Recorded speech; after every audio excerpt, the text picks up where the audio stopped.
ఎటువంటి బాధలంటే ఆనాడు నా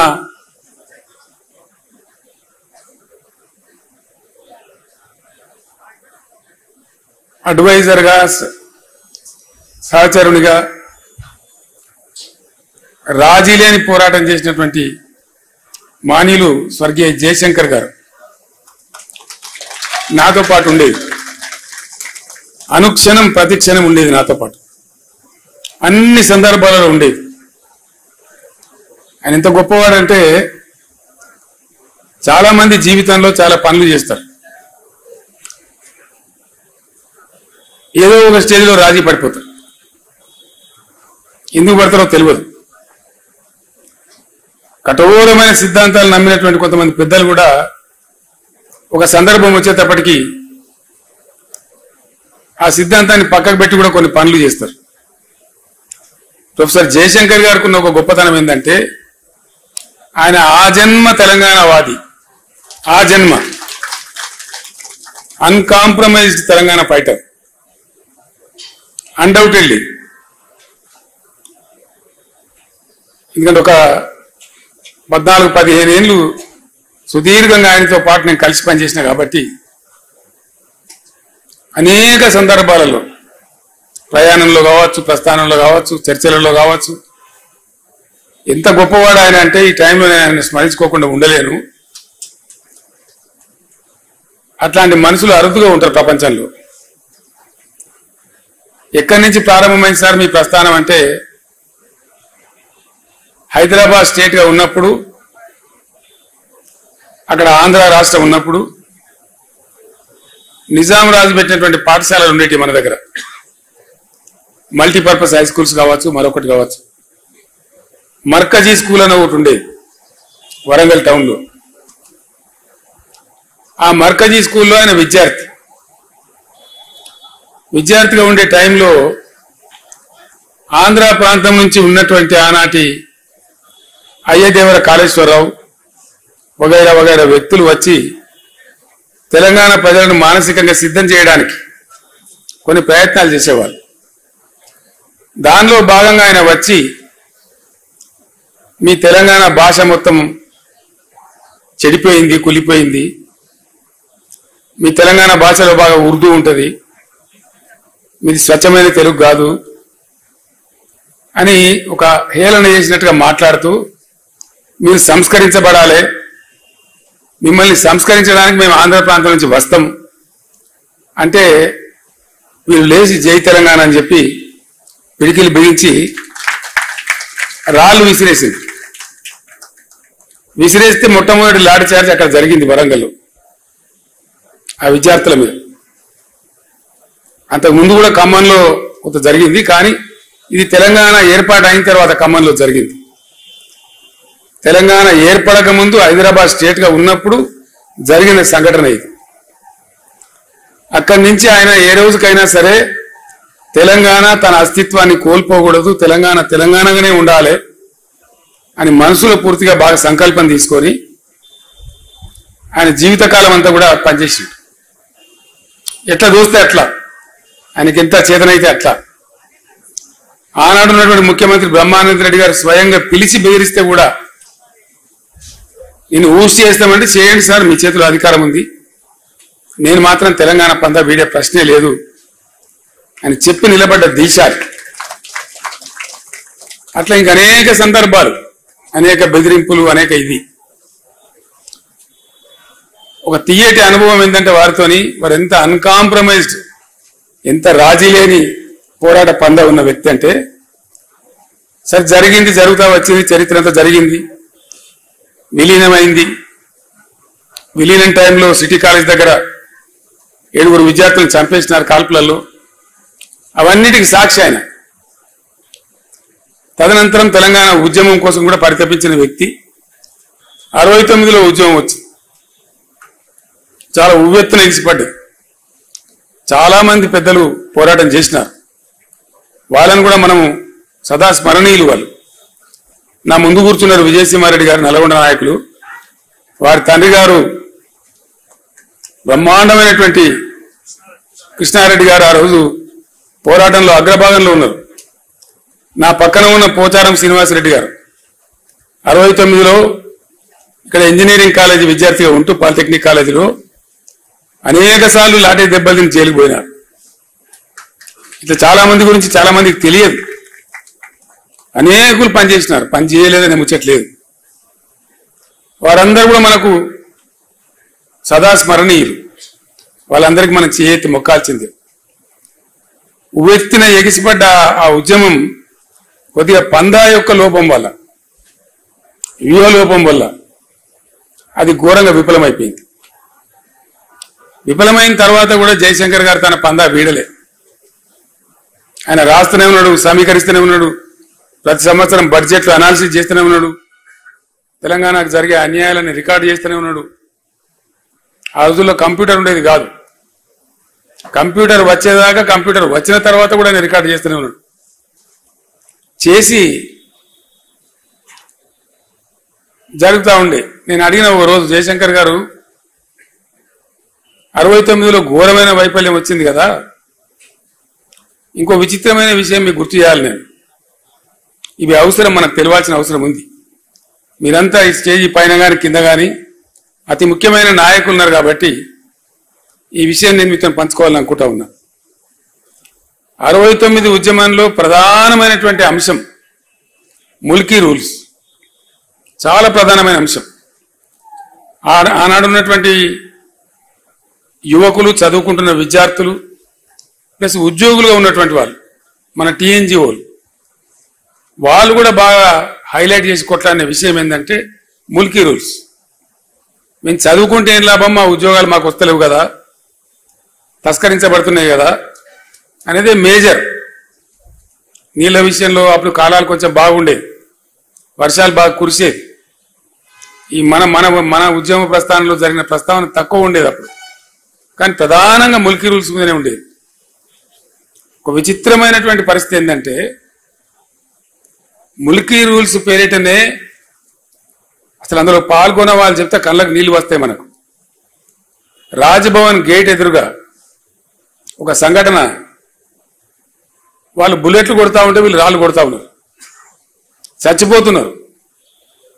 ఇంద్రవల్లిలో గిరిజనులు ఏ విధంగా కొట్లాడినరో, పోలీసు తూటా వస్తా ఉంటే మరో 10 మంది ఉరుకుతా ఉన్నారు తూటాకు ఎదురుగా. తూటా వస్తుంది, నేను చస్తా అని తెలిసి కూడా.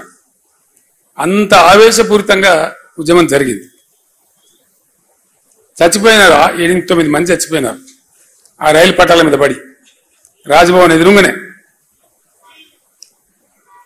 అంత బాగా జరిగింది. సరే, ఉద్యమం సమసిపోయింది, తెలంగాణ రాలేదు. ఉద్యమ సందర్భంలో కొత్త పొటమరింపు. ఉద్యమం అయిపోయిన తర్వాత పివి నరసింహారావు గారిని ముఖ్యమంత్రి పెట్టినారు. పివి నరసింహారావు గారు ముఖ్యమంత్రిగా ఉన్నారు. ఆయన కూడా తెలంగాణ బిడ్డ. ఆయన 2 రాష్ట్రాలు కలవాలని ఉండే ఆయనకు పాపం విశాలాంధ్రలో ఏదో గొప్ప జరుగుతుందని ఆయన కూడా ఆశపడ్డాడు. కానీ మోసం జరిగింది, ఆయన మనసులో ఉంది. ముల్కీ రూల్స్కు సంబంధించిన అంశం పోరాటం నుంచి, ఉద్యమ రూపం నుంచి పోయి లీగల్ బ్యాటిల్గా మారి సుప్రీంకోర్టులో పెండింగ్లో ఉంది. కరెక్ట్గా 73లో పివి గారు ముఖ్యమంత్రిగా ఉండే టైంలో సుప్రీంకోర్టు తీర్పిచ్చింది తెలంగాణకు అనుకూలంగా. Mulki rules shall continue for Telangana అనగానే ఆంధ్రాలో జయాంధ్ర మూమెంట్ పెట్టింది. జయాంధ్ర ఉద్యమం పెట్టి చాలా ఘోరంగా జరిగింది. అది కూడా అక్కడ కూడా 60-70 మంది చనిపోయినారు పోలీస్ కాల్పులలో, వందలాది వేలాది మంది అరెస్టులు అయినారు. చాలా ఒక 5-6 నెలల పాటు బీభత్సంగా జరిగింది. అది కూడా మళ్ళీ ఢిల్లీ ఆ ఆంధ్ర ప్రాంతంలో జరిగిన ఉద్యమాన్ని మాత్రమే పరిగణలోకి తీసుకొని సుప్రీంకోర్టు తీర్పును కాలరాస్తూ రాజ్యాంగ సవరణ చేసింది. నేను ఎందుకు చెప్తున్నా ఈ అంశం ప్రధానంగా అంటే 69లో ఉద్యమం కూలిపోయి నిరాశకు గురైన తెలంగాణ ఇక లెవ్వలే. ఏ ముల్కీ రూల్స్ కోసం అయితే రాజ్భవన్ గేట్ కాడ 8-9 మంది విద్యార్థులు చచ్చిపోయే పరిస్థితి వచ్చిందో, అంత ఆవేశపూరితంగా జరిగిందో, ఒక్క విద్యార్థి కాలేజీ లేడండి, యూనివర్సిటీ లేడు. నేను చిన్న పిల్లవాడిని 9వ తరగతిలో ఉన్నప్పుడు సిద్దిపేటలో బై ఎలక్షన్ వస్తే అప్పటి టీపీఎస్ అధ్యక్షుడు మదన్ మోహన్ గారు అక్కడ పోటీకి వచ్చారు. డాక్టర్ చెన్నారెడ్డి గారు తదితరులతో వచ్చి మా ఇంట్లోనే క్యాంప్ ఉన్నారు వాళ్ళు. మేమంతా వాళ్ళకు భోజనాలు పెట్టేది. పెద్దలు వస్తే మన ఇళ్లలో జనరల్గా ఇంటి వాళ్ళతోనే వడ్డిస్తాం కదా, అట్లా వడ్డించండి. నా చేతితో వడ్డించండి నేను చెన్నారెడ్డి గారికి, రాజారాం గారికి, రాజమల్లు గారికి, అంజయ్య గారికి, ఆనాటి చెన్నారెడ్డి గారి ఉద్యమ సహచరులు ఎందరైతే ఉండరో నేను వడ్డించిన వాళ్ళందరికీ. అట్లా జరిగింది. ఆ టైంలో ఉప ఎన్నికలు కూడా గెలిచినారు. ఇక్కడ నారం జనార్దన్ రావు గారు గెలిచినారు, సిద్దిపేటలో మదన్ మోహన్ గారు గెలిచినారు, చెన్నారెడ్డి గారి నాయకత్వంలో 14-11 ఎంపీలు గెలిచినారు. అయినా కూడా ఆనాడు ఉన్నటువంటి ఇందిరాగాంధీ కనికరించలేదు. కానీ మళ్ళీ అదే ఆంధ్ర ప్రాంతంలో ఉద్యమం వస్తే సుప్రీంకోర్టు తీర్పును కూడా కాలరాసి కర్కశంగా రాజ్యాంగ సవరణ చేసి ముల్కీ రూల్స్ను రద్దు చేసినారు. రద్దు చేస్తే కలిగిన బాధ ఏంటంటే ఉద్యమ స్వరూపాన్ని మనం ఒకసారి అనాలిసిస్ చేస్తే ఇక్కడ ఎవ్వడు కుయ్యమనిలే కుట్టుకుమనిలే, అంత నిస్తేజం అయిపోయింది తెలంగాణ. అసలు మాట్లాడిన లేడు. ఆనాడు ఆమోస్ గారు అని చెప్పి టీఎన్జిఓ నాయకుడు ఉండేవాడు, టీఎన్జిఓ అధ్యక్షుడు. ఆయనను కూడా చాలా భయంకరంగా వేధించినారు. పీడీ యాక్ట్ పెట్టినారు, ఉద్యోగం తీసేసినారు, ఎక్స్పెల్ చేసినారు, నెలల తరబడి జైల్లో పెట్టినారు. కానీ ఆయన రాజీ పల్లె. ఆమోస్ గారు కూడా, ఆయన కూడా గొప్ప పోరాట యోధుడు. టీఎన్జిఓలు నిజంగా చాలా గొప్పవాళ్ళు. ఎందుకోసం అంటే టీఎన్జిఓకు చాలా మందికి తెలియదు ఈ విషయం. బ్యాచిలర్ క్వార్టర్స్ ఉంటాయి కదా ముజాంజాయి మార్కెట్లో, ఆ బ్యాచిలర్ క్వార్టర్స్ కట్టింది ఎవరంటే నిజాం రాజు. ఆ రోజు టీఎన్జిఓలు పోయి అడిగితే నిజాం రాజు ఒక ఆఫీస్ కేటాయించినాడు. ఎక్కడ? Bachelor quarters. ఇప్పుడు కూడా ఉంది ఆ ఆఫీస్ టీఎన్జిఓలకు. గాంధీ భవన్ పక్కన ఉండే ఆఫీస్ అని అనుకుంటారు చాలా మంది తెలియక. ఈవెన్ నౌ టీఎన్జిఓలకు ఆ కార్యాలయం ఉంది. సో ఆనాటి ఇవ్వలే వాళ్ళు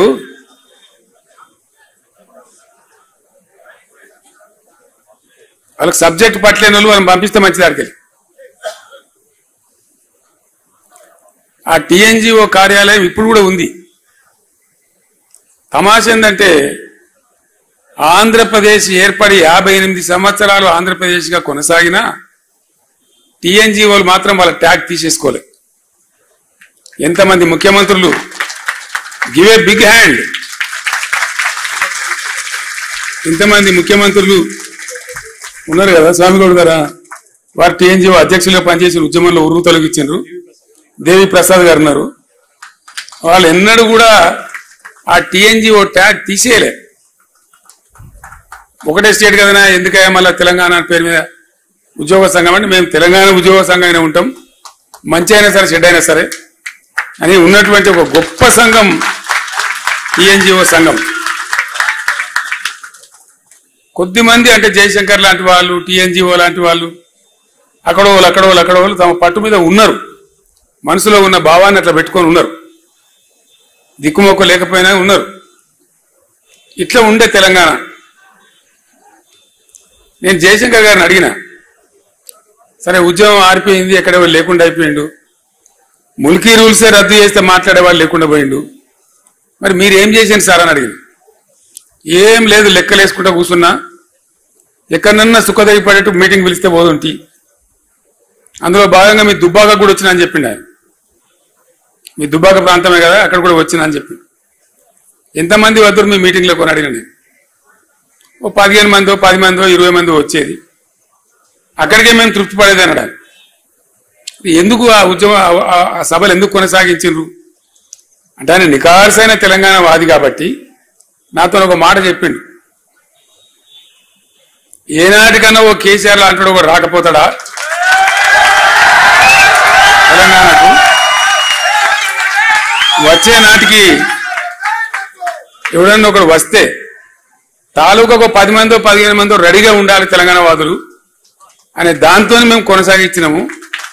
ఆ సోయి మిగిలింటే చాలు అనుకొని ఆ తిప్పల పడ్డాము అని చెప్పిండు ఆయన. అంటే నికార్సైన తెలంగాణ వాదులు, నిజమైన తెలంగాణ వాదులు అవి అట్లా పనిచేసిండ్రు, అట్లా ఉన్నారు పాపం. ఆశ లేదు, ఆదరించే వాళ్ళు లేడు, అన్నం పెట్టేవాళ్ళు లేడు, కార్లు లేవు, బ్యాండ్లు లేవు, మేళాలు లేవు, ఏం లేదు. వ్యక్తులుగా ఉన్నా కూడా వాళ్ళ పట్టుదల అంత గొప్పగా ఉండి పనిచేసారు. సో వారితో పాటు కొంతమంది సహచరులు ఎప్పటికప్పుడు షేర్ చేసుకునే వాళ్ళు ఉన్నారు. నిజానికి నేను ఉద్యమం ప్రారంభించేదాకా జయశంకర్ అనే ఒక వ్యక్తి ఉండని నాకు కూడా తెలియదు. I never knew. ఎంత కూరుకపోయింది పాతాళ లోకంలో అంటే చాలా దారుణంగా. అసలు మనోళ్ళే మొత్తం హైదరాబాద్లో బతుకమ్మ పండుగ ఆడితే మోటు ఆడే పరిస్థితి లేదు. తెలంగాణ బిడ్డలే కానీ బతుకమ్మ ఆడితే ఏమనుకుంటారో ఏందో అనే పరిస్థితి హైదరాబాద్లో. మనోళ్ళంతా ఆనగకాయ బంద్ చేసి సొరకాయని మొదలుపెట్టింది, పుంటికూర బంద్ చేసి గోంగూరను మొదలుపెట్టింది. అంటే మన మాతృభాషను, మన స్వతహాగా మన పుట్టినప్పటి నుంచి ఉన్నటువంటి భాషను కూడా మాట్లాడితే మొరటేమో ఏమని అనుకుంటారేమో అనే స్థాయికి నెట్టివేయబడ్డది తెలంగాణ. ఘోరాతి ఘోరం. నేను జయశంకర్ గారు ఒకరోజు ఉద్యమంలో తిరుగుతా ఉన్నాం. ఆ పై ప్రాంతానికి పోయినాము, ఆదిలాబాద్ బహుశా ఏ ప్రాంతానికి పోయినామో. తిరిగి హైదరాబాద్ వస్తా ఉన్నాం. వస్తా ఉంటే పైనుంచి కోరుట్ల, జగిత్యాల నుంచి ఆ సిరిసిల్ల మీదుగా వస్తా ఉన్నాం. సిరిసిల్ల పట్టణంలో రాత్రి మేము 11:45 అవుతా ఉంది. కారు హెడ్ లైట్లలో కనపడుతున్నాయి, గోడల మీద నినాదాలు. విపరీతంగా పదుల సంఖ్యలో చచ్చిపోతారు. దుబ్బాకలో, పోచంపల్లిలో, సిరిసిల్లలో, ఇంకా అనేక చేనేత ప్రాంతాలలో డజన్ మంది చచ్చిపోడు, 6 చచ్చిపోడు, 7 చచ్చిపోడు ఒకటే రోజు. అక్కడ ఉన్న కలెక్టర్ గారు జనార్దన్ రెడ్డి గారు అని ఉండే పాపం, జాయింట్ కలెక్టర్. ఆయన గోడల మీద రాయించిండు రాతలు. ఏమి రాయించిందంటే ఆత్మహత్యలు, సావులు సమస్యకు పరిష్కారం కావు, మీరు చావకండి. అప్పటికి 60 ఏళ్ళు 65 ఏళ్ళు స్వతంత్రం వచ్చింది దేశానికి. నేను జయశంకర్ గారితో 60 ఏళ్ళ స్వతంత్ర దేశంలో గీ నినాదాలు మనం గోడల మీద చూసేది. ప్రపంచం ఎటుపోతుంది, మనం ఎటుపోతున్నాం, మనం బతికేం సార్ ఈ తెలంగాణ అంటే. ఇక అయితే నీతోని కావాలని కేసీఆర్ ను దండాడాలి, ఇవ్వకుంటే నువ్వు గట్టిగా మొండిగు, నువ్వే కొసదాకా నిలబడాలి, ఏం చేస్తావో చేయాలి అని. అంటే అట్లాంటి సందర్భాలు. తెలంగాణ అంటే అంత చులకన భావం, ఏహ్య భావం. తెలంగాణలో ఉండే శాసనసభ్యులకు ఓనోని కొంత మనసులో ఉన్నా ఏం చేయగలుగుతాం, మనం ఏం చేయలేం కదా. నేను మీటింగ్లో పెట్టినప్పుడల్లా ప్రతివాడు అన్నా మన ఉద్యోగాలు పోతే తప్ప మన తెలంగాణలో మనం నమ్మరు, ఇది అయ్యేది కాదు, పోయేది కాదు, వృధా ప్రయాస అనే ఒక నిర్లిప్తత, నిరాశ, అసహాయ పరిస్థితి ఎల్లడలు కనపడేది. ఈ నిర్లిప్తత ఎంత పెరుగుతూ పోయిందో తెలంగాణ పరిస్థితులు కూడా, సామాజిక పరిస్థితులు కూడా అంత దారుణంగా దిగజారుతూ పోయింది.